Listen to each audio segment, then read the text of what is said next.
Le sommet USA-Afrique vient tout juste de débuter et déjà la Maison-Blanche a promis un chèque de 55 milliards de dollars sur 3 ans pour le continent. Des fonds qui devraient être consacrés en particulier à la santé et à la réponse au changement climatique.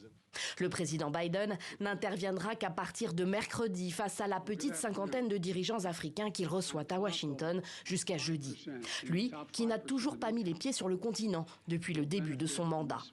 La Maison-Blanche veut se rapprocher de l'Afrique au moment où d'autres partenaires ont pris plus d'importance sur le continent, la Chine ou la Russie.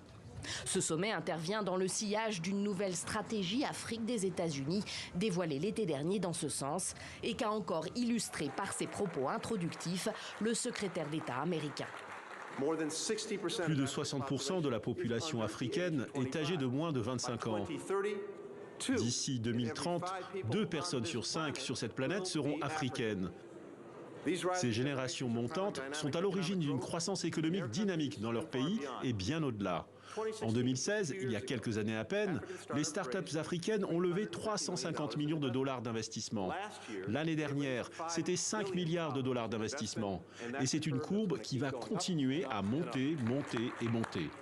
Ce n'est que le second sommet USA-Afrique de l'histoire. Il intervient 8 ans après celui qu'avait organisé Barack Obama en 2014. Entre-temps, les États-Unis de Donald Trump se sont largement désintéressés du continent, ce qui rend cette nouvelle offensive diplomatico-économique délicate.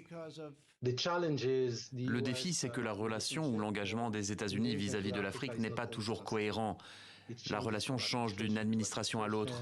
Elle dépend de qui contrôle la Maison-Blanche, de qui contrôle le Congrès. Il est donc parfois difficile pour les Africains de comprendre ce à quoi ils ont affaire.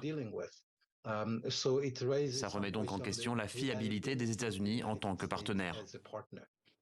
D'autant que les sujets de discussion seront nombreux durant ces 3 jours. Au-delà de l'économie, la lutte contre le terrorisme, le changement climatique, la sécurité alimentaire, la bonne gouvernance ou encore le rôle de la société civile en Afrique.